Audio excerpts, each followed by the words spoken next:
कमलं श्रीगुरुन् वैष्णवांश्च श्रीरूपं साग्रजातं सहगण रघुनाथान्वितं तं सजीवम् साद्वैतं सावधूतं परिजनसहितं श्रीकृष्ण चैतन्य देवम् श्रीराधा कृष्ण पादान सहगण ललिता श्रीविशाखान् वितांश श्रीकृष्ण करुणा सिंधो दीनबंधो जगत्पते गोपेश गोपिका कांत राधा कांत नमोस्तुते तप्त कांचन गौरांगी श्री राधे वृंदावनेश्वरी वृषभानुसुते देवी प्रणमामि हरि वाञ्छाकल्पतरुभ्यश्च कृपा सिन्धुभ्य एव च पतितानां पावनेभ्यो वैष्णवेभ्यो नमो नमः नमो विष्णुपादाय कृष्णपृष्ठाय भूतले श्रीमते वेदांत स्वामी नामिने नमस्ते सरस्वती देवी गौरवाणी प्रचारिणी निर्विशेषा शून्यवादी अचत सतारिणी जय श्री कृष्ण चैतन्य प्रभु नित्यानंद प्रिय गदाधर श्रीवासादि हरे कृष्ण कृष्ण कृष्ण हरे हरे हरे राम राम राम हरे हरे हरे कृष्ण दीप्ति माता जी। धन्यवाद दीप्ति माता जी। हरे कृष्णा सर्वे ने। श्रीला प्रभुपाद की जय। श्री राधा गोविंद प्रणाम। हरे कृष्ण प्रभु जी। प्रणाम। हरे कृष्ण प्रभु जी।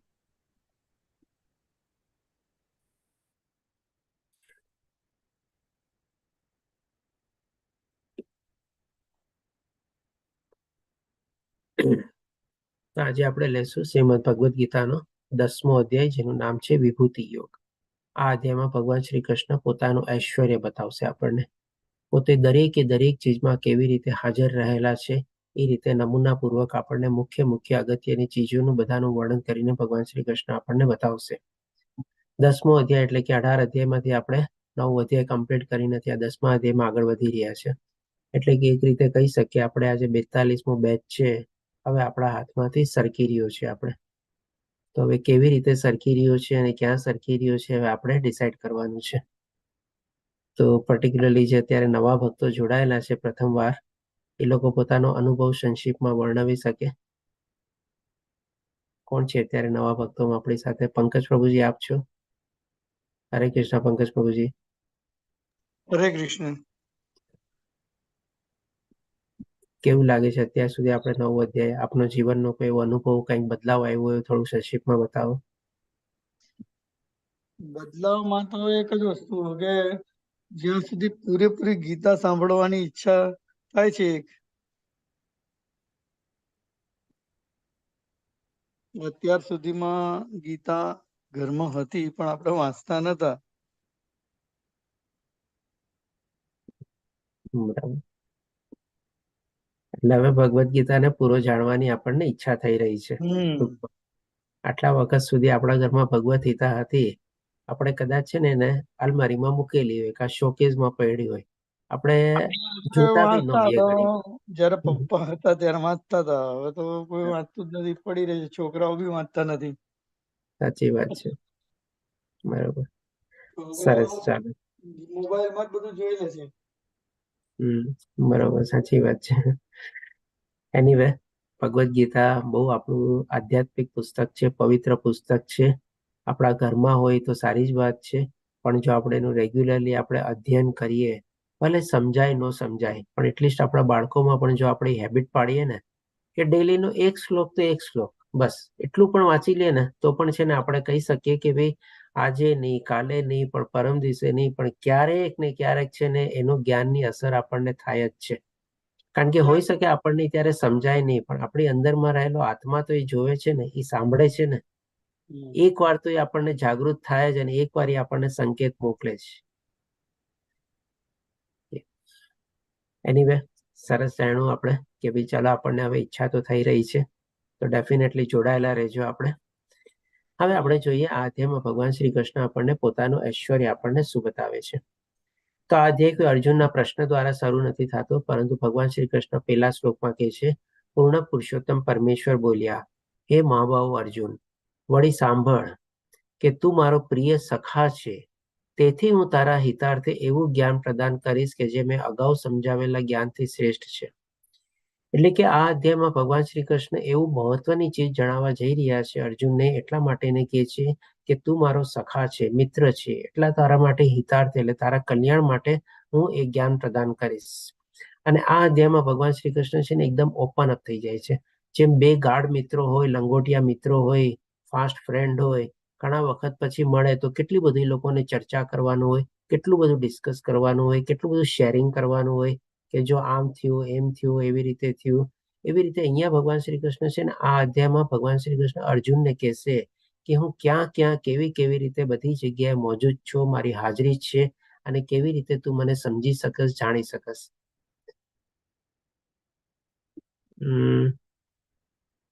દીપિકા માતાજી, આપણે અત્યારે પહેલા શ્લોકની સ્લાઇડમાં જ છીએ. આપની સામે નથી આવતી સ્લાઇડ? ના પ્રભુજી.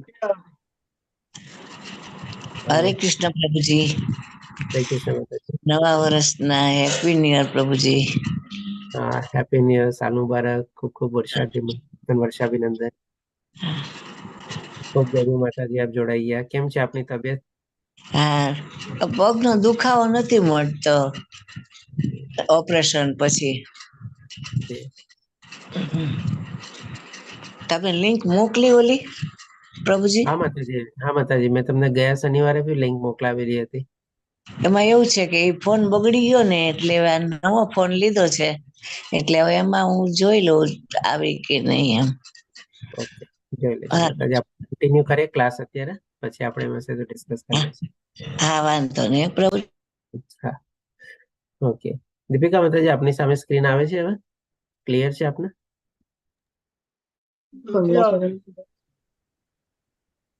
ના માતાજી, આપણે મંગલાચરણની પછીની સ્લાઇડમાં અત્યારે પહેલી હા, સ્લાઇડ નથી આવતી આપની સામે? રાઉન્ડ ફર્યા કરે છે. દેખાય જ નહીં. ઓકે, અનશેર કરજો, વાપસ શેર કરો ને પ્રભુજી.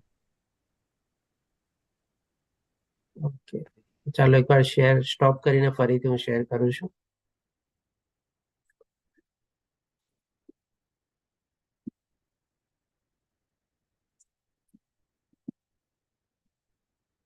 હવે આવી? યસ પ્રભુજી. Thank you. આવી ગઈ ને હવે? હા, હવે આવે છે. ઓકે, ચલો.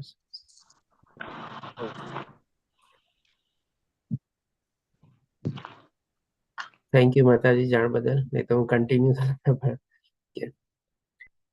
તો આ અધ્યાયમાં પછી ભગવાન શ્રી કૃષ્ણ આપણે જે બે ગાઢ મિત્રો મળ્યા હોય ઘણા વખતથી, કેવી રીતે બધું શેરિંગ કરતા હોય, ડિસ્કશન કરતા હોય, એવી રીતે ભગવાન શ્રી કૃષ્ણ એકદમ ઓપન અપ થઈને અર્જુન સમક્ષ પોતાનું ઐશ્વર્ય બધો બતાવે છે, વર્ણવે છે, અને કેવી રીતે ક્યાં ક્યાં પોતે મોજૂદ રહેલા છે, અને કેવી રીતે પોતે સમાયેલા છે, અને કેવી રીતે આપણે ભગવાનને જાણી શકીએ, એ બધું ભગવાન શ્રી કૃષ્ણ અર્જુન સમક્ષ વર્ણવે છે. હવે આ જે પિક્ચર જે છે એના હિસાબમાં મારા ખ્યાલથી આપ લોકોમાંથી ઘણા લોકોમાંથી પરિચિત હશો. આ શેના સંદર્ભમાં પિક્ચર છે? કોણ કહેશે મને? હરે કૃષ્ણ.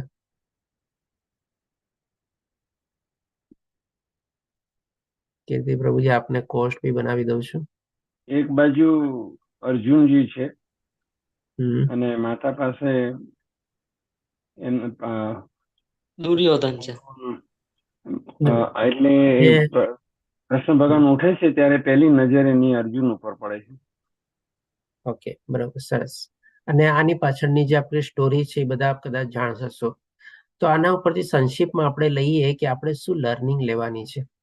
કે આપણે જ્યારે પણ ભગવાનના દર્શને જઈએ મંદિરમાં કે ક્યાંય પણ આપણે, અથવા તો ઇવન આપણે રોજબરોજની લાઈફમાં પણ આપણે કોઈ આપણે મોટા મહાનુભાવો, એવા વડીલોને અથવા એવા કોઈ આચાર્યને, સંત પુરુષને મળીએ ને, તો સૌથી પહેલા આપણે શું એમના પગના ચરણને જે છે ને એને સ્પર્શ કરવાના.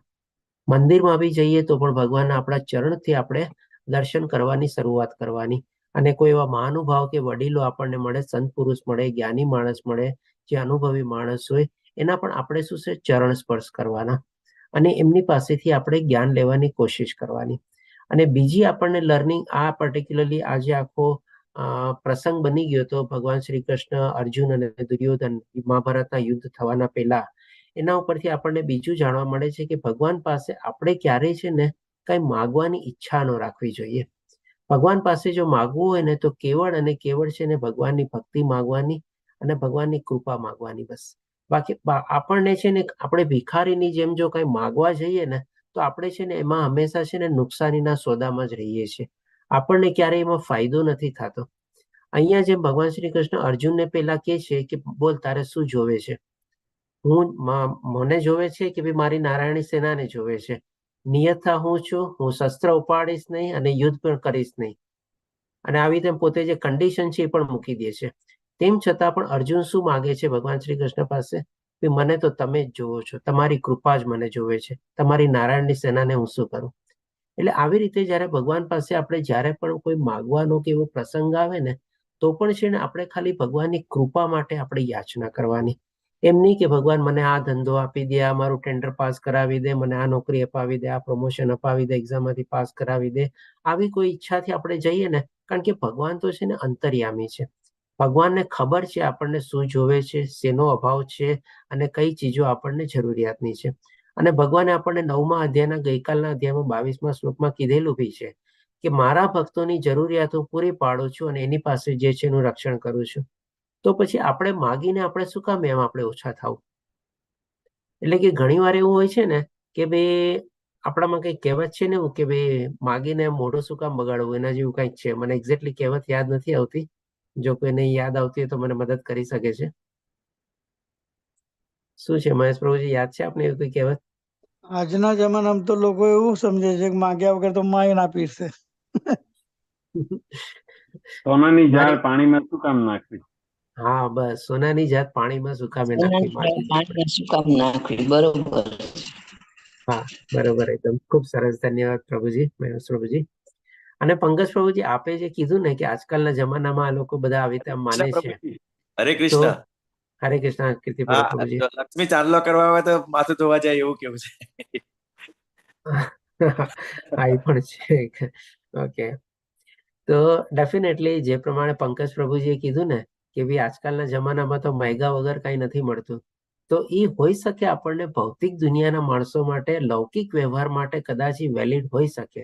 એ પણ કેટલા હદે વેલિડ હોય છે આપણને ખબર નથી. કારણ કે શું છે, ઘણી વાર છે ને આપણે માગી લઈએ છીએ, પછી સામેવાળા આપણને જો અનિચ્છા દર્શાવે ને તો જે પ્રમાણે મહેશ પ્રભુજીએ કીધું ને આપણને કહેવત, એ આપણને વધારે યાદ આવે છે કે ભાઈ સોનાની જાતને પાણીમાં શું કામે નાખવી આપણે. પણ જ્યારે ભગવાન સામે સવાલ આવે ને તો આપણે તો ઈ કહેવત ક્યારેય આપણને લાગુ નથી પડતી કે ભાઈ આપણે માયગા વગર કાંઈ નથી મળતું. ભગવાન આપણને વગર માગે છે ને બધું આપે છે. એટલે કે આ બે ચીજ. એક મિનિટ, લાક્ષાગૃહમાં જ્યારે બધા 5 પાંડવો જ્યારે ફસાઈ ગયા હતા ત્યારે ભગવાને સહદેવને એમ જ કહ્યું હતું કે જ્યાં સુધી બોલે ના ને, ક્યાં પૂછે ના ને ત્યાં સુધી કશું નહીં બતાવવાનું. બરાબર, સાચી વાત છે. તો પછી જ તો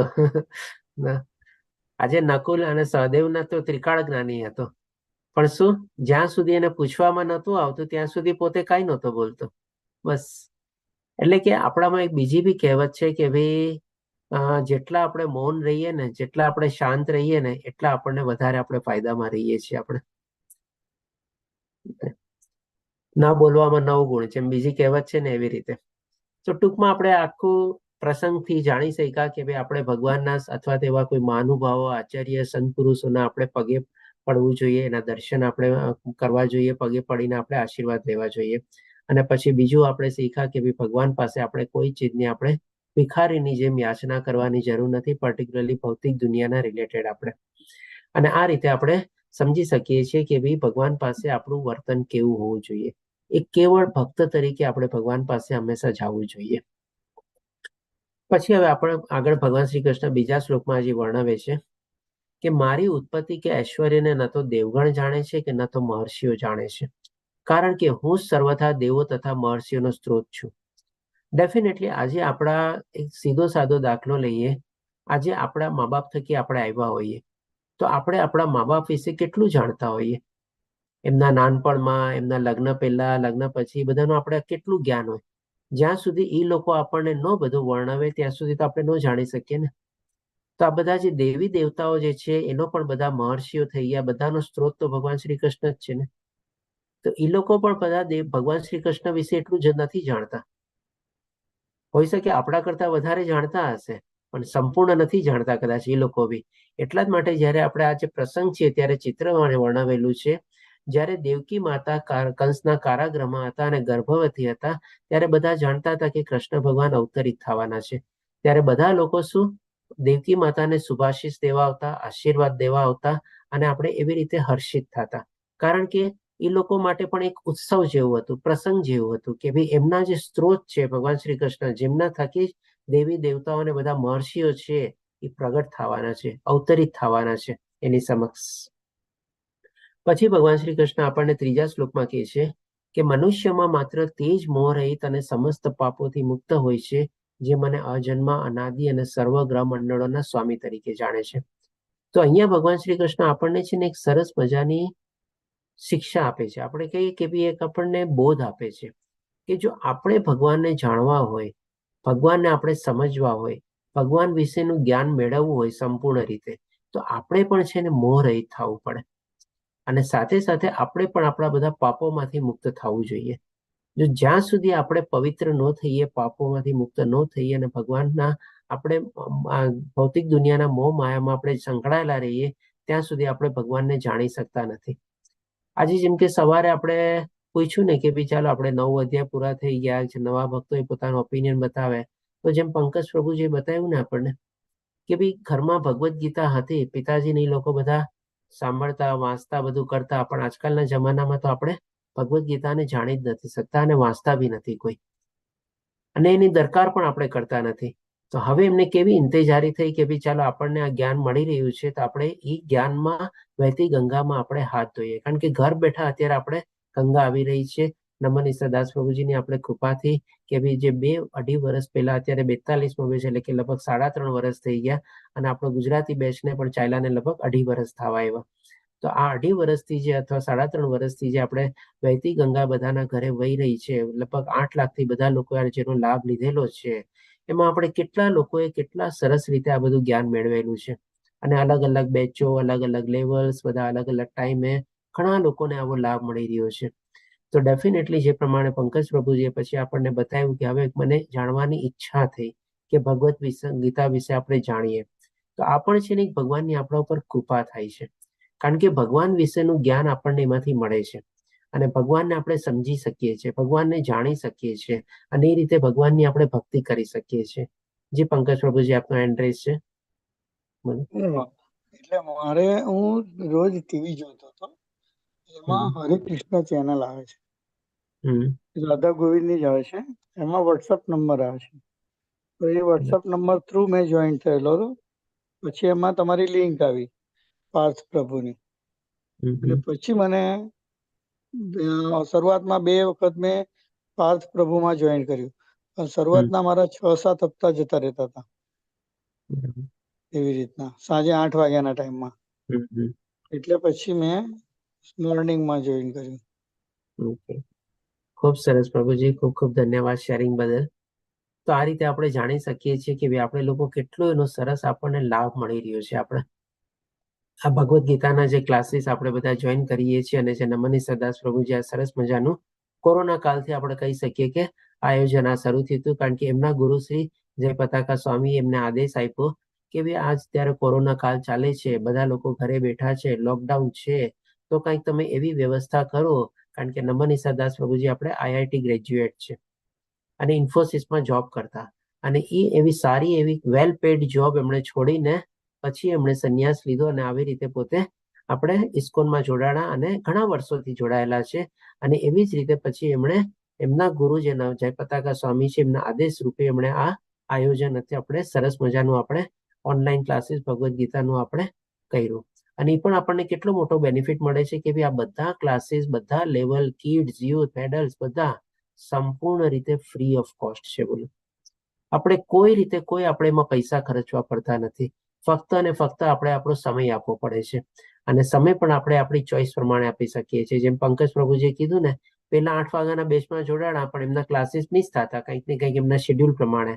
એમણે પછી શું એને ઓર ઇન્ટરેસ્ટ લાગ્યો કે જેથી ફરીથી આપણે 6 વાગ્યાના બેચમાં જોડાણા. તો આવી રીતે આપણને ઘણા લોકોને આવો બધાના આવો બેનિફિટ મળેલું રહે છે. આપણે હવે એટલે આ રીતે આપણે સમજી શક્યા કે જો ભગવાનને આપણે જાણવા હોય, સમજવા હોય, એમના વિશે જ્ઞાન મેળવવું હોય તો આપણે પણ મોહ રહિત થવાનું અને ડેફિનેટલી આપણા પાપ કર્મોમાંથી આપણે અલિપ્ત થવાનું આપણે કોશિશ કરવાની. હવે 6થા શ્લોકમાં ભગવાન શ્રી કૃષ્ણ કહે છે કે સપ્ત ઋષિઓ એટલે કે 7 ઋષિઓ તથા તેમની પૂર્વે અન્ય 4 મહર્ષિઓ એટલે કે સપ્ત ઋષિની પહેલા 4 મહર્ષિઓ તેમજ બધા મનુઓ એટલે કે માનવ જાતિના પૂર્વજો મારા મનથી ઉત્પન્ન થયેલા છે, એટલે કે ભગવાન શ્રી કૃષ્ણના મન દ્વારા ઉત્પન્ન થયેલા છે. અને વિભિન્ન લોકમાં નિવાસ કરનારા સર્વ જીવો તેમનામાંથી આવે છે. એટલે આપણે બધા ક્યાંથી આવ્યા છીએ?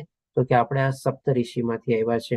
કારણ કે સૌથી પહેલા ભગવાન શ્રી કૃષ્ણ બ્રહ્માજીને આપણે પ્રગટ કર્યા, પછી બ્રહ્માજી પછી આપણે એમના 4 પુત્રો સનક, સનાતન, સનંદન અને સનત કુમાર કે જેમણે આપણે આજીવન એ લોકો બ્રહ્મચારી રહ્યા અને આ સૃષ્ટિને આગળ વધારવામાં પોતાનું યોગદાનના પિતાના આદેશ પ્રમાણે એ લોકો અસહમતિ કરી અને એવી રીતે એ લોકોએ ભગવાનને પ્રાપ્ત કરવામાં માર્ગમાં એ લોકો આગળ વધ્યા અને ભગવાનને પ્રાપ્ત કર્યા. એટલા માટે પછી જે બીજા સપ્ત ઋષિઓ છે એ ક્યાં તો કે અગસ્ત્ય, અત્રિ, ભારદ્વાજ, ગૌતમ, જમાદાગ્નિ, વશિષ્ઠ અને વિશ્વામિત્ર. આ 7 ઋષિઓ જે કહેવાય છે એ સપ્ત ઋષિ કહેવાય છે. અને સપ્ત ઋષિ લોકો પછી આપણે એના તરફથી આપણે આ સૃષ્ટિ આપણે આગળ વધી. એટલે આપણે બધા જે પૂર્વજો છે આ સપ્ત ઋષિ છે. આપણને કોઈ ઘણીવાર પૂછે ને કે આપણું ગોત્ર શું છે, આપણે શું કહીએ? વશિષ્ઠ છે કા પછી વિશ્વામિત્ર છે, એટલે કે આવી રીતે આપણે ગોત્ર કહીએ. આ બધા ગોત્ર જે છે આપણા આ સપ્ત ઋષિમાંથી જ આપણા આવેલા છે. હવે પછી ભગવાન શ્રી કૃષ્ણ આપણને આગળ કહે છે, એટલે ટૂંકમાં પહેલા આપણે જે મનુનો જે ભગવાન શ્રી કૃષ્ણ કહે છે આપણે ટોટલ 14 મનુ છે.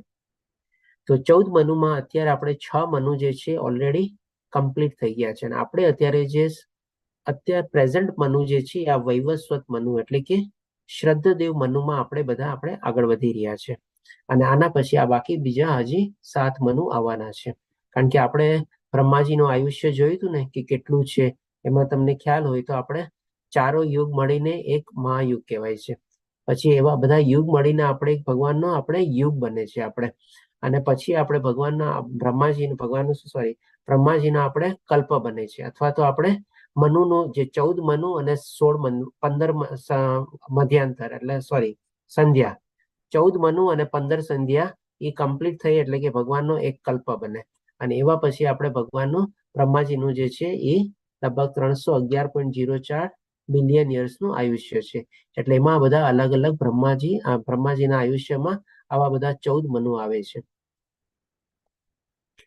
હવે પછી ભગવાન શ્રી કૃષ્ણ કહે છે 7મા શ્લોકમાં, જે મનુષ્ય મારા ઐશ્વર્ય તથા યોગને વિશે ખરેખર દ્રઢ વિશ્વાસ ધરાવે છે તે મારી અનન્ય ભક્તિમાં સંલગ્ન થાય છે એ વિશે લેશ માત્ર શંકા નથી. એટલે કે ટૂંકમાં અહીંયા ભગવાન શ્રી કૃષ્ણ આપણને શું બતાવે છે કે માની લો આપણે જે કાંઈ પણ ભગવાન વિશેનું જ્ઞાન મેળવીએ, જેટલું પણ આપણે ભગવાનને સમજી શક્યા હોઈએ, જેટલું પણ આપણે ભગવાનના ઐશ્વર્ય વિશે જાણી શક્યા હોઈએ, અને ત્યાર પછી જો આપણે ભગવાનના ભક્ત બની જઈએ તો ડેફિનેટલી આપણે આ મનુષ્ય જીવનનું આપણું કલ્યાણ થાય છે. પણ જો આટલું સમજ્યા પછી, આટલું જ્ઞાન મેળવ્યા પછી અને આટલી રીતે આપણે ભગવાનને જાણ્યા પછી પણ આપણે ભગવાનની ભક્તિમાં સંલગ્ન ન થઈએ તો ડેફિનેટલી જેમ ભગવાને આપણને ગઈકાલના અધ્યાયમાં બતાવ્યું હતું, ફરીને ફરીથી આપણે આ જન્મ મૃત્યુના ચક્કરમાં જ આપણે ફર્યા રાખીએ છીએ. એટલે કે આપણું શાણપણ શેમાં છે? આપણી સાચી બુદ્ધિમત્તા શેમાં છે? તો કે ભાઈ ભગવાનની સાથે આપણે ભક્તિમાં જોડાવામાં, એમાં જ આપણને ફાયદો છે. આપણે કહી શકીએ કે આપણા માટે વિન વિન સિચ્યુએશન છે. પણ જો જ્યાં સુધી આપણે ભગવાનની ભક્તિમાં ન જોડાઈએ ને ત્યાં સુધી આપણે ગમે તેટલી આ ભૌતિક દુનિયામાં પ્રગતિ કરી લઈએ, ગમે તેટલું આપણે મેળવી લઈએ, માલ મિલકત ધન દોલત ઐશ્વર્ય આપણે કહીએ કે પ્રસિદ્ધિ બધું, પણ અલ્ટિમેટલી આપણે નુકસાનીનો સોદો જ કર્યો કહેવાય, આપણે ખોટનો સોદો જ આપણે ચૂઝ કર્યો કહેવાય. કારણ કે ભગવાનની ભક્તિ કરીને છે ને આપણે ભગવાનને પ્રાપ્ત કરી શકીએ છીએ, અને એ જ આપણા મનુષ્ય જીવનનું લક્ષ્ય છે. જ્યાં સુધી આપણે એ ન કરી શકીએ ત્યાં સુધી ગમે તે આપણે જે મેળવીએ છીએ આપણને બધાને ખબર છે આપણે કઈ સાથે લઈને નથી જવાના. તો પછી એ બધાની પાછળ આપણે દોટ જે મૂકીએ છીએ આપણે ખોટી દોટ જ છે ને. આપણે કેવું મૂર્ખામી ભરું કામ કરીએ છીએ બોલો. તો આ રીતે ભગવાન શ્રી કૃષ્ણ બતાવે છે કે ભાઈ તે મારી અનન્ય ભક્તિમાં સંલગ્ન થઈ જાય છે, એમાં લેશ માત્ર શંકા નથી, કારણ કે શાણપણ આપણું એમાં જ છે. હવે પછી આપણે લેશું ચતુશ્લોકી ગીતા. ચતુશ્લોકી ગીતા એટલે કે 8, 9, 10 અને 11 જે 4 શ્લોક છે આપણે આ 10મા અધ્યાયમાં, એ આપણે કહી શકીએ કે આખા ભગવદ્ ગીતાનો છે ને સારાંશ છે આપણે. અને એ રીતે ભગવાન શ્રી કૃષ્ણ આપણને અહીંયા વર્ણવે છે. આ બધી ચીજો જે ભગવાન આ 4 શ્લોકમાં વર્ણવે છે બધી અત્યાર સુધીમાં જે આગલા બધા અધ્યાય આવ્યા એમાં ભગવાન આપણને સરસ રીતે સમજાવેલી છે. સંક્ષિપ્તમાં આપણે લઈએ કે 8મા શ્લોકમાં કહે છે કે હું સમસ્ત દિવ્ય તથા ભૌતિક વિશ્વનું કારણ છું. ડેફિનેટલી આ ભૌતિક સૃષ્ટિનું સર્જન પણ એમનાથી થયેલું હતું, જે આપણને 7મા અધ્યાયમાં બતાવ્યું. અને 8મા અધ્યાયમાં ભગવાને આપણને બતાવ્યું કે પોતાનું ધામ કેટલું સર્વોપરી છે અને ક્યાં આવેલું છે એ વિશે આપણને બતાવ્યું. અને સાથે સાથે પોતાના ધામ વિશે એમ પણ કીધું કે જ્યારે આ જગતમાંનું બધું નાશ પામે છે ત્યારે મારું ધામ એમનું એમ રહે છે, એને કોઈ નુકસાન નથી થતું. દરેક વસ્તુ મારામાંથી જ ઉદ્ભવે છે, એટલે કે બધી વસ્તુનું ઉદ્ભવ સ્થાન જે છે ભગવાન શ્રી કૃષ્ણ જ છે. જે બુદ્ધિમાન મનુષ્યો આ સારી રીતે જાણે છે તેઓ મારી પ્રેમ ભક્તિમાં પરોવાય છે અને સર્વથા અંતઃકરણ પૂર્વક મને ભજે છે. એટલે કે ડેફિનેટલી પછી લાસ્ટ ચોઇસ આપણી પાસે ઈ જ છે, અથવા તો એક રીતે કહી શકીએ કે ભાઈ ઓનલી ચોઇસ આપણી પાસે ઈ જ છે કે આપણે ભગવાનની ભક્તિમાં જોડાઈ જવું. કારણ કે ભગવાન જ બધી ચીજના સ્વામી છે, ભગવાન જ બધી ચીજના ભોગતા છે આપણે, અને ભગવાન આપણા બધાના હિતેચ્છુ છે. જો આ રીતે આપણે સમજી લઈએ તો પછી આપણે કેવી રીતે ભગવાનની ભક્તિમાં આપણે જોડાઈ શકીએ એ આપણે જાણવાનું. પછી હવે 9મા શ્લોકમાં ભગવાન શ્રી કૃષ્ણ કહે છે મારા શુદ્ધ ભક્તોના વિચાર મારામાં નિમગ્ન હોય છે, એટલે કે કન્ટિન્યુઅસલી ભગવાન વિશે જ વિચારે છે. તેમના જીવન પૂર્ણપણે મારી સેવામાં સમર્પિત હોય છે. ભગવાનને પોતાનું જીવન આખું સમર્પિત કરી દે છે અને તેઓ પરસ્પર બોધ આપી તથા મારા વિશે વાતો કરી પરમ સંતોષ અને આનંદનો અનુભવ કરે છે. તો અહીંયા જે પ્રમાણે ફોટો આપેલો છે આપણે શ્રીલા પ્રભુપાદજીનો, એમણે પોતાના જીવનના લગભગ 1933માં જ્યારે એમણે ઓફિશિયલી દીક્ષા લીધી, એટલે કે એમની ઉંમર 37 વર્ષની હતી, અને 1977માં એમણે પોતાનો દેહ ત્યાગ કરીને વૈકુંઠ ધામના વાસી થયા. એટલે કે 44 વર્ષ તમે વિચારો પોતાની જિંદગીના, કેટલા અમૂલ્ય વર્ષો કહેવાય આપણે. 44 વર્ષો એમણે આ કૃષ્ણભાઈ ભાવના યુક્તને ફેલાવવામાં દેશ વિદેશમાં બધામાં પોતાનો સમય ગાળી નાખ્યો. કેટલા પુસ્તકો લખ્યા એમણે, અનુવાદ કર્યા, પછી કેટલા આપણને પોતે લેક્ચરો આપ્યા, પછી કેવી રીતે એમણે બધા મંદિરો બધાને સ્થાપિત કર્યા. લગભગ કહીએ ને કે ભાઈ એમણે પોતાના જીવનકાળ દરમિયાન 44 વર્ષોમાં 100થી વધારે અલગ અલગ દેશોમાં કેટલા બધા મંદિરો બાંધ્યા. અને કહીએ ને કે ભાઈ 76 ભાષામાં એમણે બધાના એના અલગ અલગ પુસ્તકોનું બધાનું આપણે વિતરણ થાય છે. કેટલી મોટી પ્રસિદ્ધિ કરી કહેવાય. તો આને કહી શકીએ કે ભાઈ આપણે લાઈફ ટાઈમ કંઈક એચીવ કરેલું છે. અને આવા ભક્તો જે હોય છે ભગવાનના ભક્તો, એ બધા શુદ્ધ ભક્તો. એના મોઢે જોવો ને તો ભગવાન શ્રી કૃષ્ણ સિવાય બીજું કઈ હોય જ નહીં. આપણે બસ એમની જ વાતો કરે, એમની જ ચર્ચા કરે, એમનો જ બોધ આપે, એમનું જ જ્ઞાન, એમના જ વિશે જ્ઞાન આપે, અને એવી જ રીતે બધાને ભક્તોમાં એનો ફેલાવો કરે અથવા તો પ્રચાર કરે અને પ્રસાર કરે આપણે. અને એમાં ને એમાં જ એ લોકોને સંતોષ અને આનંદ મળતો હોય છે. કોઈ સંપત્તિ પોતે ભેગી નથી કરતા એમાં કઈ પોતે, અને કરવાની જરૂર બી હોતી નથી. કારણ કે એની સાચી સંપત્તિ શું છે? એની સાચી સંપત્તિ આ જેટલી કૃષ્ણભાઈ ભાવના યુક્ત આખા દેશ પરદેશમાં ફેલાવાય એ સાચી સંપત્તિ છે. એના અનુયાયીઓ જેની સંપત્તિ છે, એના પુસ્તકો જેની સંપત્તિ છે, એના મંદિરો જે બધા બંધાવ્યા એ જ એની સંપત્તિ છે. બાકી કોઈ ભૌતિક દુનિયાની ને પૈસાની બધાની સંપત્તિ ભેગી કરવાની જરૂર નથી હોતી. અને આમાં જ એ લોકોને આનંદ અને સંતોષ મળે છે.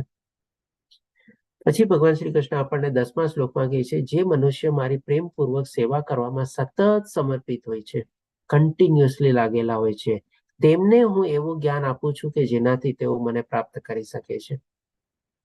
અહીંયા પણ જે પ્રમાણે ફોટો છે, ધ્રુવ મહારાજ સ્ટાર્ટિંગમાં અર્થાર્થી તરી ગયા હતા. કોણ 4 લોકો ભગવાનનું શરણ લે? આપણે 4થા અધ્યાયમાં 7મા અધ્યાયમાં જાણ્યા ને, કોણ કહેશે મને? દુઃખી અર્થાર્થી, જિજ્ઞાસુ અને પરમ સત્યના જ્ઞાની શોધવા. બરોબર, ખૂબ સરસ અક્ષય પ્રભુજી. તો ધ્રુવ મહારાજ જે છે ત્યારે અર્થાર્થી તરીકે પોતાના પિતા કરતા પણ મોટું રાજ્ય મેળવવાના લોભથી આપણે ભગવાનની આપણે સેવા કરવા જાય છે, તપસ્યા કરે છે, અને કઠોર તપસ્યાના અંતે જ્યારે ભગવાન પ્રસન્ન થઈને એને દર્શન આપે છે અને ત્યારે કહે છે કે ભાઈ તને શું જોવે છે, માંગ. ત્યારે ધ્રુવ મહારાજ શું કહે છે કે ભાઈ મને હવે બીજું કાંઈ નથી જોતું, બસ મને આપણા દર્શન થઈ ગયા એ જ ઘણું છે.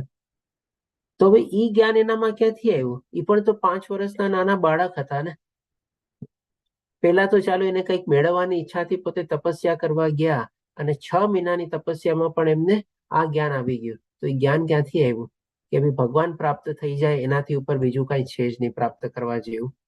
એટલા જ માટે પછી ભગવાનને કહે છે કે ના ભાઈ મને આપ મળી ગયા, બસ એ જ મારા માટે સર્વસ્વ છે, બીજું મારે કાંઈ જોતું નથી. તો આ જ્ઞાન પણ એટલે જ ભગવાન શ્રી કૃષ્ણ અહીંયા કહે છે કે તેમને એટલે કોને? આવા ભક્તોને એવું જ્ઞાન આપું છું કે જેનાથી તેઓ મને પ્રાપ્ત કરી શકે, એટલે કે ભગવાનને પ્રાપ્ત કરી શકે. એટલે કે આ જ્ઞાન પણ ભગવાન થકી જ આવે આપણને. આજે જેમ કે પંકજ પ્રભુજીને 8 વાગ્યાના બેચમાં નહોતા જોડાઈ શક્યા, રેગ્યુલરલી ક્લાસ એટેન્ડ નથી કરી શકતા, તો ભગવાને જ એમને એવું જ્ઞાન આપ્યું ને કે ચાલો હવે તમે 6 વાગ્યાના બેચમાં જોડાઓ, કે જેથી કરીને સવારનો ટાઈમ ફ્રી હોય અને સરસ રીતે આ 18 ક્લાસીસ જોઈન કરી શકો. ભગવાને જ જ્ઞાન આપ્યું ને, ભગવાનની કૃપા થઈને એમના ઉપર કંઈ. જો ભગવાનની કૃપા ન થાવે તો એ શું વિચારે? 8 વાગ્યાનો તો ટાઈમ નથી ફાવતો, 6 વાગે તો ઉઠવું તો બહુ મુશ્કેલ છે, છોડ ને હવે આપણે આપણું જે કામ કરીએ છીએ એ જ કરીએ ને, આપણે બેક ટુ નોર્મલ રૂટીનમાં જોશું. હજી તો ટાઈમ ઘણો છે ને, ભગવદ્ ગીતા તો એટેન્ડ કરી લેશું આપણે. ન થયું ને, ભગવાન એવી બુદ્ધિ તો ન આપી ને. જ્યારે એમણે જોયું કે પંકજ પ્રભુજી જ્યારે મારા ભક્ત બની રહ્યા છે, તો ભગવાન એને એવી બુદ્ધિ આપી કે સવારનો 6 વાગ્યાનો બેચ જોઈન કર. બોલો. તો આ જ રીતે આપણે સમજી શકીએ છીએ કે ભાઈ ભગવાન આપણા ઉપર કેવી કૃપા કરે છે, કેટલા દયાળુ છે ભગવાન. હવે 11મા શ્લોકમાં ભગવાન શ્રી કૃષ્ણ કહે છે ભક્તો ઉપર વિશેષ કૃપા કરવા માટે. જો આવી ગયું નહીં કે ભક્તો ઉપર હંમેશા ભગવાનની વિશેષ કૃપા રહે જ છે. તેના હૃદયમાં નિવાસ કરનારો હું જ્ઞાનરૂપી પ્રકાશમાં દીપક વડે અજ્ઞાનજન્ય અંધકારને દૂર કરું છું. ફરીથી આપણે એ જ દાખલો લઈએ પંકજ પ્રભુજીનો. તો પંકજ પ્રભુજીના હૃદયમાં જે ભગવાન બેઠેલા છે, એમને એવું જ્ઞાન આપ્યું કે હવે તું 6 વાગ્યાનો બેચ જોઈન કર, સવારના પોરમાં તું ઉઠી જઈશ અને સરસ મજાના તારા ક્લાસ એટેન્ડ થઈ જશે, મિસ નહીં થાય. બોલો. અને જે એના હૃદયમાં જે અજ્ઞાન હતું બધું એ દૂર કરવાની કોશિશ કરી ને ભગવાને જ, ભગવાનની કૃપા થઈને. બોલો. આવી જ રીતે આપણે સમજી શકીએ છીએ કે ભગવાન એના ભક્તો ઉપર બહુ જ કૃપાળુ છે, બહુ જ દયાળુ છે, અને સારી એવી હંમેશા કૃપા કરતા જ રહેતા હોય છે ભગવાન એના ભક્તો ઉપર. હવે પછી 12મા અને 13મા શ્લોકમાં અર્જુન કહે છે, આ બધું સાંભળ્યા પછી અર્જુને કહ્યું, આ પૂર્ણ પુરુષોત્તમ પરમેશ્વર, પરમ ધામ, પરમ પવિત્ર, પરમ સત્ય છો. આપ સનાતન, દિવ્ય, આદિ પુરુષ, અજન્મા તથા મહાનતમ છો. નારદ, અસિત, દેવલ તથા વ્યાસ દેવા સર્વ ઋષિઓ આપના વિશે આ સત્યનું સમર્થન કરે છે, અને હવે આપ સ્વયં મને તે જ કહી રહ્યા છો.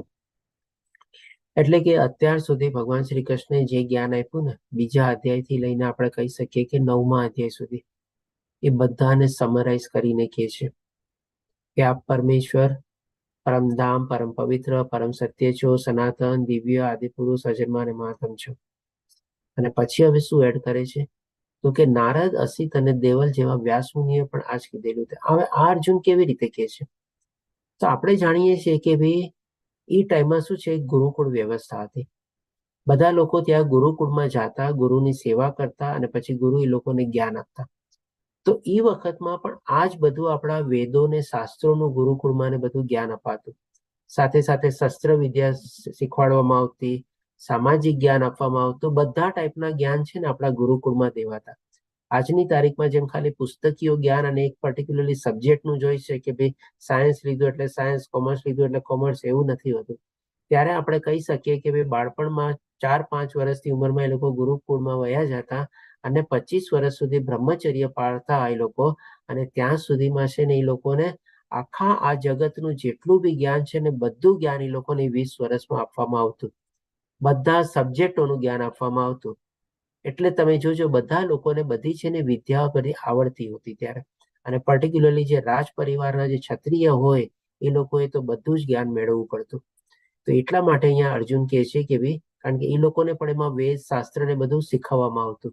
એટલે નારદ, અસિત, દેવલ, વ્યાસ જેવા સર્વ ઋષિઓ આ વિશેનું સમર્થન કરે છે, સત્યનું સમર્થન કરે છે. એટલે હવે અર્જુનને શું છે, પોતે જે નાનપણમાં બધું ભણેલો હતો ને, જે ભગવાને આ બધું જ્ઞાન આપ્યું અત્યાર સુધીમાં, એ હવે એને રિકલેક્ટ થાય છે, યાદ આવે છે. આપણને તમે જોજો ઘણીવાર આપણે જે નાનપણમાં ક્યાંક ભણેલું હોય ફરીથી પાછા આપણે આપણા બાળકોને ભણાવતા હોઈએ ત્યારે આપણે જે ભણ્યા હોય ને આપણે યાદ કરતા હોઈએ. અમે લોકો હતા ને ત્યારે અમારા માસ્તર, અમારા સર, અમારા ટીચર અમને આવી રીતે ભણાવતા. અમે લોકો હતા ને ત્યારે આ ચોપડી ચાલતી. અમે લોકો હતા ને ત્યારે આ પુસ્તક અમે લોકો વાંચતા. જી પંકજ પ્રભુજી, શું કહો છો? કે આપણા જે હિન્દુ ધર્મમાં છે, તો જનરલી હિન્દુ ધર્મની અંદર જે ધર્મનું જ્ઞાન છે એ સબ્જેક્ટ મેઇન હોવો જોઈએ, એ નથી. જ્યારે મુસ્લિમમાં એ ધર્મને ડેલી નોલેજ લેવું પડે છે એ લોકોને રેગ્યુલર. સવારમાં ઉઠી અને એમને કલામો પડવા માટે જવું જ પડતું હોય છે મસ્જિદમાં. બીજા નંબરમાં ક્રિશ્ચનમાં પણ રવિવારે ફરજિયાત હોય છે, એવરી સન્ડે. એવી રીતે આપણામાં પણ હિન્દુ ધર્મમાં પણ એવું હોવું જોઈએ કે કોઈ એક સમય ફિક્સ રાખવો જોઈએ અને બધાને આ માટે આ હોવું જોઈએ. સરસ પ્રભુજી, એકદમ સરસ સુઝાવ છે આપનો, એકદમ સચોટ સુઝાવ છે. અને આને થોડું બ્રોડ ક્લાસિફિકેશનના હિસાબે જોઈએ ને તો આપણા સનાતન ધર્મ ડેફિનેટલી આ ચીજ અત્યારે આપણને મિસિંગ લાગે છે. આજે આપણું સનાતન ધર્મ પાછળ છે અને કોઈ આપણા સનાતન ધર્મને ટોકી જાય છે તો આપણે એની વિશે કશું બોલતા નથી. બરાબર છે, સાચી વાત છે. આપણામાં એવું ધર્મ વિશે હોવું જોઈએ કંઈક. પ્રભુજી, મંગળા દર્શન અને અલગ અલગ સમયના દર્શન જે હોય છે મંદિરમાં, એના માટે જ હોય છે. હા, પણ આપણે આજે હિન્દુ ધર્મની અંદર શું છે, આપણા બાળકોને એવું કહીએ છીએ કે જ્યારે ઉઠવું હોય ત્યારે ઉઠ, જ્યારે કામ કરવું હોય ત્યારે કર. પણ એવું નહીં કે તારે ફરજિયાત આ ટાઈમે ઉઠવું એટલે ઉઠવું જ પડે, કામ કરવું પડે એટલે કરવું જ પડે. હરે આજે કૃષ્ણ મારા ઘરમાં બી હું મેન્ટેન નથી કરી શકતો. હરે બરાબર. કૃષ્ણ પ્રભુજી. એટલે એમાં કેવું છે કે જે અંગ્રેજો આવ્યા ને ત્યારે શિક્ષણ પદ્ધતિ એવી રીતે નાખવામાં આવી કે આપણે સનાતનના જ્ઞાનથી આપણે અલગ રહી શકીએ. એટલે પહેલા એ લોકોએ શું કર્યું, ગુરુકુળો જ બંધ કર્યા. કેમ કે જે એમના જે પેલા જે અત્યારે જે આપણે શિક્ષણ પદ્ધતિ જે શીખીએ છે ને, જે એમના જે પેલા હતા એ લોકોએ ત્યાં જઈને એવો રિપોર્ટ આપ્યો કે આ લોકો છે ને, આ લોકો જન્મથી જ મીન્સ મજબૂત હોય છે અને પોતે પોતાની વ્યવસ્થા કરી શકે એવા એટલે છે. મિશનરી ચાલુ કરી એ લોકોએ. મિશનરી ચાલુ કરી અને ઇંગ્લિશ નોલેજ ચાલુ કર્યું. ઇંગ્લિશ નોલેજ ચાલુ કરી. અને ગુરુકુળો બધા તે વખતે બહુ ગુરુકુળ હતા, લગભગ 7 લાખ ગુરુકુળ હતા એવું કહેવામાં આવે છે. અને એ લોકો બધા બંધ કરવામાં આવ્યા, જબરજસ્તી બંધ કરવામાં આવ્યા. બ્રાહ્મણોને બી પૂરી દેવામાં આવતા હતા, બધાને હેરાન કરવામાં આવતા, એવી રીતે કરવામાં આવતા. અને એવી રીતે આપણી બધી નાશ કરી. અને જે પાછળની જે કોંગ્રેસ સરકાર આવે એમ નહીં કહેતા, પણ સીધું જ છે, બરોબર. તો એમને બી એવું કર્યું, બરોબર. થોડુંક મુગલવાદી વધારે ચલાવ્યું, આપણું બી ના ચાલવા દીધું, બરોબર. એટલે આ થોડી વ્યવસ્થા ઊભી થઈ છે. પણ આપણે સુધારવાની છે, ઠાકોરજી કૃપા કરશે તો આપણે બધા પ્રયત્ન કરવાનો છે. હરે કૃષ્ણ. એટલે મેઇન વસ્તુ જે છે કે આપણે જો આપણા શિક્ષણમાં આ વસ્તુ અપનાવીએ બધાને, ઉપરથી આવે તો વધારે સારું રહે. સાચી વાત છે. સરસ, ચાલો આપણે થોડું ડિબેટ કર્યું. આપણે હવે આગળ વધીએ. તો ટૂંકમાં હું જે સમજાવવા માંગતો હતો, આ બધા લોકોએ ચર્ચા કરીને જ આપણે ઓલરેડી એ ભાવાર્થ સમજી ગયા છો, એટલે હવે મારે વધારે આમાં કહેવા જેવું છે નહીં કાંઈ. હવે આપણે આગળ જોઈએ કે ભગવાન શ્રી કૃષ્ણ શું કહે છે. અર્જુનના શબ્દોમાં જે સાંભળીએ તો 14મા શ્લોકમાં આજે અર્જુન આગળ કહે છે કે હે કૃષ્ણ, આપે મને જે બધું કહ્યું છે તે હું સર્વથા સાચું માની સ્વીકારું છું. અને અહીંયા જે આપણે થોડી ઘણી ડિબેટ થઈ એ પણ એકદમ સાચી જ છે. આપણે હે પ્રભુ, ન તો દેવો કે ન તો દાનવો આપના સ્વરૂપને જાણવા સમર્થ છે. કારણ કે ભગવાને સ્ટાર્ટિંગમાં જ કીધું હતું કે બધાનો સ્ત્રોત હું જ છું અને એ લોકો પણ મને જાણતા નથી સંપૂર્ણ રીતે. હજી આગળ ભગવાન શ્રી કૃષ્ણને અર્જુન કહે છે 15મા શ્લોકમાં, હે પુરુષોત્તમ, હે સર્વથા સર્વના ઉદ્ભવ સ્થાન, હે સમસ્ત જીવોના સ્વામી, હે દેવોના દેવ, હે વિશ્વના સ્વામી, એકમાત્ર આપ જ પોતાની અંતરંગ શક્તિથી પોતાને જાણો છો. ડેફિનેટલી આ બધું ભગવાનમાંથી જ ઉદ્ભવેલું છે. તો જે પોતે પોતાના માટે જાણતા હોય એટલું બધા લોકો તો ન જ જાણતા હોય ને. એટલે કે જ્યાં સુધી ભગવાન પોતાના વિશે બધું ન બતાવે ત્યાં સુધી બીજા લોકો કેવી રીતે જાણી શકે.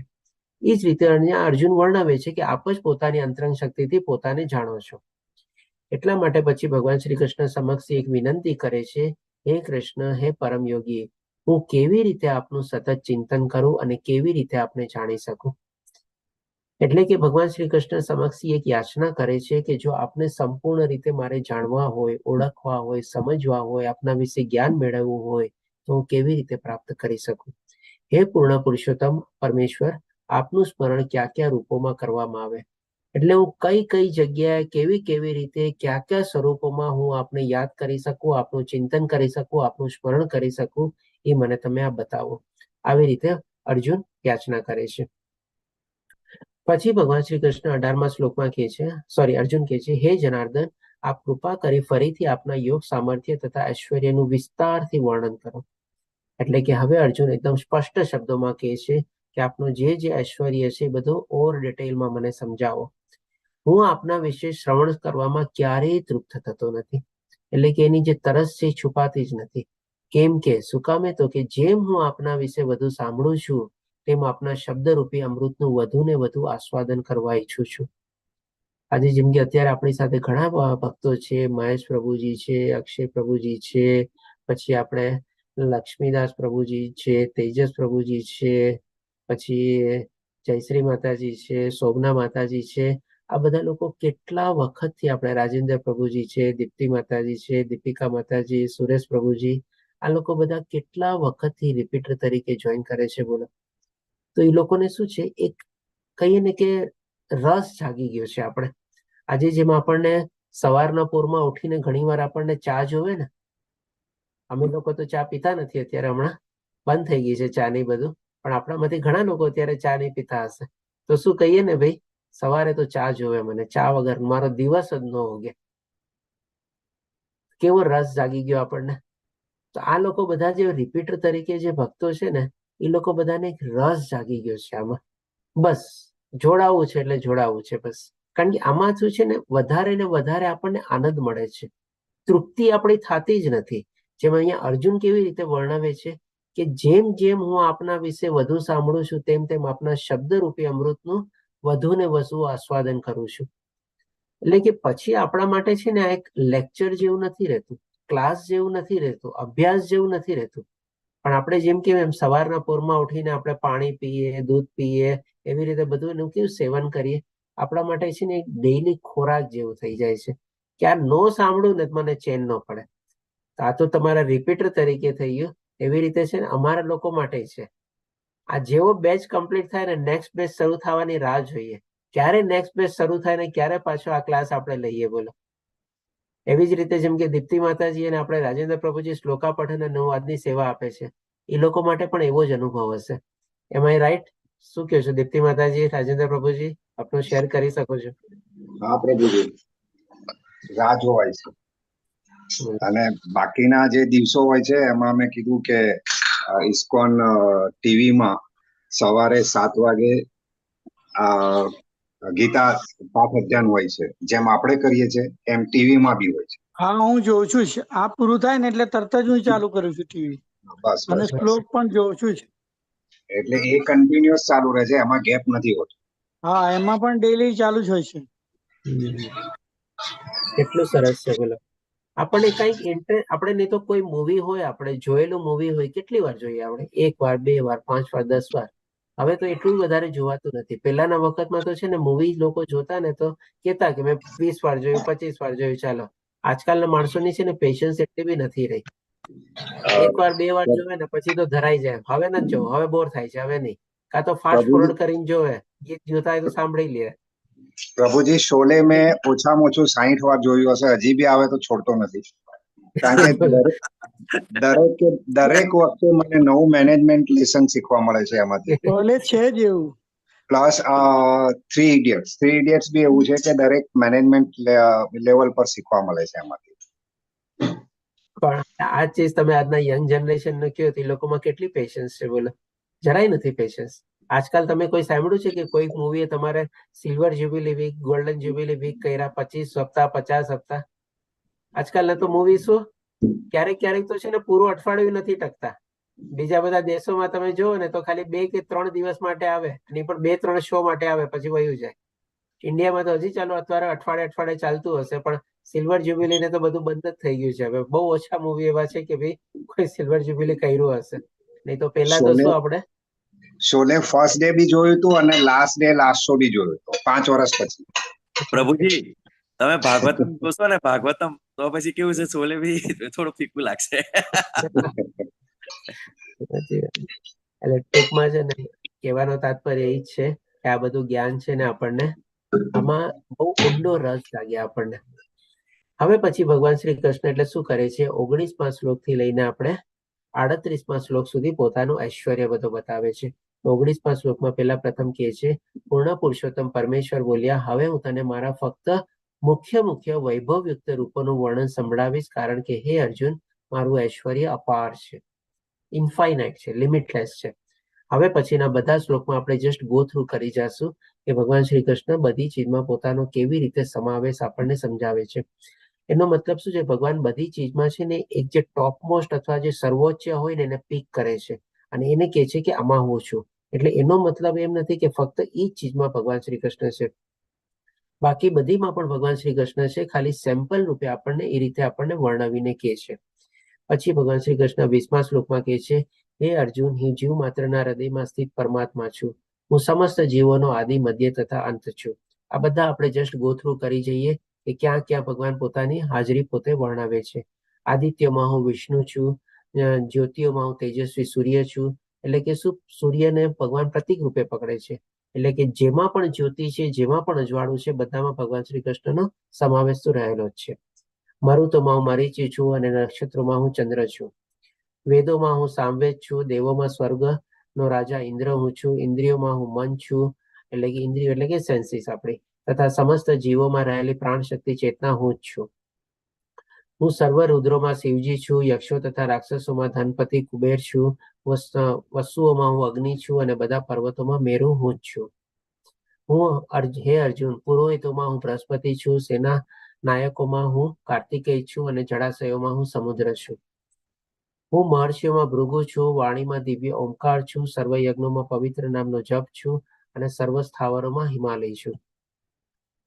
હું સર્વ વૃક્ષોમાં અશ્વત્થનું વૃક્ષ છું અને હું જ દેવર્ષિઓમાં નારદ છું. હું ગંધર્વમાં ચિત્રરથ છું અને સિદ્ધ પુરુષોમાં હું જ કપિલ મુનિ છું.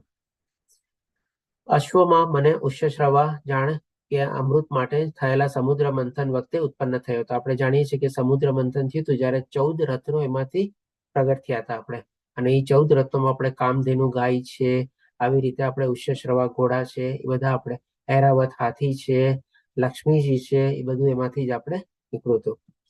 ગજરાજોમાં હું ઐરાવત છું અને મનુષ્યમાં હું રાજા છું. હું શસ્ત્રોમાં વજ્ર છું, એટલે કે ઇન્દ્રના હાથમાં જે શસ્ત્ર છે એ વજ્ર, અને ગાયોમાં હું સુરભી છું. આ પણ આપણે સમુદ્ર મંથન માંથી નીકળી હતી સુરભી ગાય, સોરી કામધેનુ ગાય નીકળી હતી. હા, સુરભી ગાય નહીં, સોરી કામધેનુ ગાય સમુદ્ર મંથન માંથી નીકળી હતી. પ્રજોક્તિમાં કારણોમાં હું પ્રેમનો દેવ કામદેવ છું અને સર્પોમાં હું વાસુકી છું. અનેક ફેરવાળા નાગોમાં હું અનંત છું, અનંત અને શેષનાગ જે આપણે છે, તથા જળચરોમાં હું વરુણદેવ છું. હું દિવગંત પિત્રોમાં અર્યમા છું અને નિયમોનું પ્રવર્તન કરનારા નિયમકોમાં હું મૃત્યુદેવ યમરાજ છું. દૈત્ય અસુરોમાં હું ભક્તરાજ પ્રહલાદ છું. દમન કરનારામાં હું કાળ છું, પશુઓમાં હું સિંહ છું અને પક્ષીઓમાં હું ગરુડ છું. પવિત્ર કરનારામાં હું વાયુ છું. શસ્ત્ર ધારણ કરનારામાં હું રામ છું. માછલીઓમાં મગર છું તથા વહેતી નદીઓમાં હું ગંગા છું. એવી જ રીતે હે અર્જુન, હું સમગ્ર સર્જનોનો આદિ, મધ્ય તથા અંત છું. હું સર્વ વિદ્યાઓમાં આધ્યાત્મ વિદ્યા અને તર્કશાસ્ત્રીઓમાં હું નિર્ણાયક સત્ય છું. પછી ભગવાન શ્રી કૃષ્ણ આગળ હજી કહે છે, અક્ષરોમાં હું અકાર છું, સમાસોમાં દ્વંદ્વ સમાસ છું, શાશ્વત કાળ પણ હું છું અને સ્રષ્ટાઓમાં હું બ્રહ્મા છું. પછી હું સર્વભક્ષી મૃત્યુ છું અને હવે પછી ભાવિમાં થનારની ઉત્પન્ન કરનારો હું છું. સ્ત્રીઓમાં હું કીર્તિ, લક્ષ્મી, વાણી, સ્મૃતિ, બુદ્ધિ, ધૃતિ તથા ક્ષમા છું. સામવેદના મંત્રોમાં હું બૃહત્સામ છું. સર્વ છંદોમાં હું ગાયત્રી છું. મહિનામાં હું માર્ગશીર્ષ છું અને ઋતુમાં વસંત ઋતુ છું. હું છળ કપટ કરનારાઓમાં ધ્રુત છું અને તેજસ્વીમાં તેજ છું. હું વિજય છું, સાહસ છું તથા બળવાનોનું બળ પણ હું જ છું. હું વૃષ્ણિ વંશીઓમાં વસુદેવ તથા પાંડવમાં અર્જુન છું. હું સર્વ મુનિઓમાં વ્યાસ છું તથા મહાન વિચારકોમાં ઉષ્ણ અથવા તો શુક્રાચાર્ય છું. અરાજકતાનું દમન કરનારા સર્વ સાધનોમાં હું દંડ છું અને વિજય ઈચ્છા ધરાવનારાઓમાં હું નૈતિકતા છું. રહસ્યોમાં હું મૌન છું અને જ્ઞાનીઓમાં હું જ્ઞાન છું. હવે આ બધું વર્ણવ્યા પછી ભગવાન શ્રી કૃષ્ણ 39મા શ્લોકમાં કહે છે, એટલે કે સમરાઇઝ કરીને કહે છે, વળી હે અર્જુન, હું સર્વ અસ્તિત્વનો જનક બીજ છું. જે કાંઈ પણ ઇન એક્ઝિસ્ટન્સ આપણને ચીજ વસ્તુઓ દેખાય છે, જગ્યા, વસ્તુ, માનવી, આ તે 84 લાખ ટાઈપના બધા યોનિઓ, બધા ચીજના જનક બીજ તરીકે એટલે કે બીજ પ્રદાતા પિતા જે છે એ ભગવાન શ્રી કૃષ્ણ છે. એમના થકી જ બધું ઉદ્ભવેલું છે, એમના થકી જ બધું સર્જન પામેલું છે અને એમના થકી જ બધું આપણે અત્યારે ટકેલું છે. સ્થાવર કે જંગમ એવો કોઈ જીવ નથી, એટલે કે moving, non moving, living, non living, એવો કોઈ જીવ નથી કે જે મારા વિના અસ્તિત્વ ધરાવી શકતો હોય. ભગવાન વિના કોઈનું કોઈ એક્ઝિસ્ટન્સ છે જ નહીં. આ બધી ચીજ સમરાઇઝ કરીને ભગવાન શ્રી કૃષ્ણ અહીંયા આ પ્રમાણે વર્ણવે છે. હજી આગળ 39મા શ્લોકમાં પછી ભગવાન શ્રી કૃષ્ણ કહે છે, હે વીર પરંત, મારી દૈવી વિભૂતિઓનો અંત નથી. એટલે કે ભગવાનની જે વિભૂતિ છે, ભગવાનનું જે ઐશ્વર્ય છે એનો અંત નથી. કારણ કે સ્ટાર્ટિંગમાં ભગવાને શું કીધું, એ અપાર છે અથવા તો ઇન્ફાઇનાઇટ, લિમિટલેસ છે. એને કોઈ આપણે લિમિટમાં બાંધી જ ન શકીએ. આપણને આ દુનિયામાં ઘણી બધી ચીજો વિશે આપણને ખબર નથી, ઘણી બધી જગ્યાઓ વિશે આપણે જાણતા નથી. 84 લાખ ટાઈપમાંથી બધા અલગ અલગ જીવો કેટલા પ્રકારના છે આપણને ખબર નથી. બધું અનંત જ છે. આપણે મેં તને જે બધું કહ્યું તે તો મારી અનંત વિભૂતિઓનો એક સંકેત માત્ર છે. એટલે કે 19 થી લઈને 39 શ્લોક સુધી 20 શ્લોકમાં જે ભગવાને બધી જગ્યાએ વર્ણવ્યું, આ જગ્યાએ હું આ છું, આ જગ્યાએ હું છું. આપણે દરેક શ્લોકના 4 છંદ હોય છે અને દરેકમાં ભગવાન એક એક જગ્યા વર્ણવે છે. એટલે સમજો ને, લગભગ 80 જગ્યા ભગવાને વર્ણવી. એટલે કે 80 જગ્યા, અને એમાં પણ જે ટોપ મોસ્ટ હતું એમાં ભગવાન શ્રી કૃષ્ણ પ્રતિક રૂપે કીધું કે હું આવી રીતે રહેલો છું. તો આ શું 80 ચીજમાં જ બધું ચીજ સમાઈ ગયું? અને એ પણ આપણે કહી શકીએ કે 80 ચીજ પણ ભગવાને જે વર્ણવી છે ને બહુ બ્રોડ ક્લાસિફિકેશન કરીને વર્ણવ્યું છે. તો આ પણ પર્યાપ્ત નથી. આ પણ ભગવાને ખાલી સંકેતના રૂપમાં, સેમ્પલના રૂપમાં આપણને આ બધી ચીજો વર્ણવેલી છે. એટલા માટે ભગવાન શ્રી કૃષ્ણ કહે છે એ તો મારી અનંત વિભૂતિઓનો એક સંકેત માત્ર છે, સેમ્પલ રૂપ છે.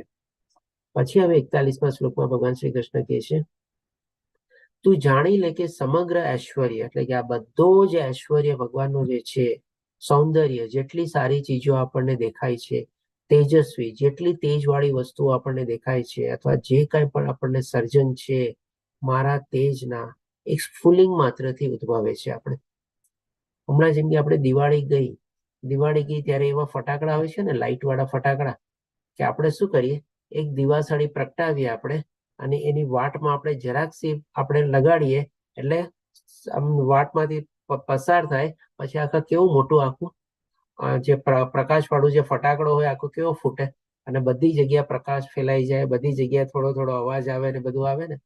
તો આ રીતે ભગવાન શ્રી કૃષ્ણ કહે છે કે એક માત્ર સ્ફુલિંગ માત્રથી, સ્ફુલિંગ માત્ર શું, એટલે કે નાનકડો સ્પાર્ક રૂપે, બસ ખાલી. એટલે કે જેમ આપણે એક ફટાકડો ફોડવા માટે ખાલી દિવાસળી કાંડી આપણે સ્પાર્ક કર્યો ને, એની વાટને આગ લગાડીને, અને એમાંથી કેવો મોટો ફટાકડો ફૂટ્યો. તો આખું જે સર્જન જે ભગવાને કરેલું છે, આ બધું ભગવાન એવી જ રીતે કરેલું છે. ભગવાનનું એક નાનકડા સ્પાર્ક રૂપે આ બધું એમાંથી ઉદ્ભવેલું છે, એટલે કે સ્ફુલિંગ માત્રમાંથી ઉદ્ભવે છે. પછી આપણને છેલ્લા શ્લોકમાં 42મા શ્લોકમાં કહે છે, પરંતુ હે અર્જુન, આ સર્વ વિગતવાર જ્ઞાનની શી જરૂર છે?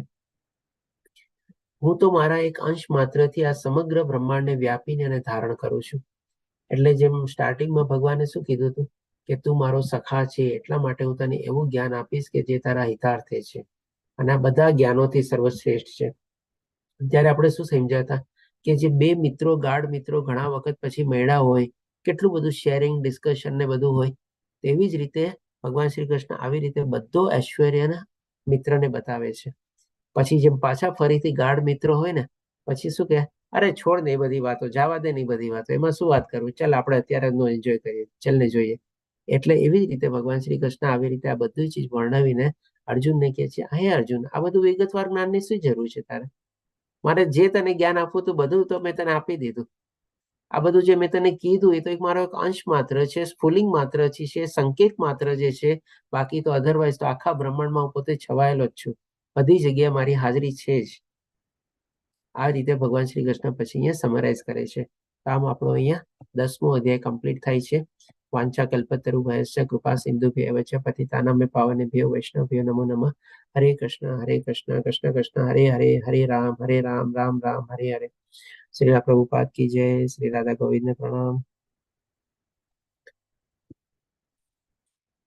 હવે આના સંદર્ભમાં જો કોઈ પ્રશ્ન હોય તો કરી શકીએ છીએ આપણે, અથવા તો એવું કંઈ ડિસ્કશન શેરિંગ અથવા ડિબેટ જેવું કરવું હોય તો બી કરી શકીએ છીએ આપણે. ટાઈમ છે આપણી પાસે. જી મહેશ પ્રભુજી, આપનો હેન્ડ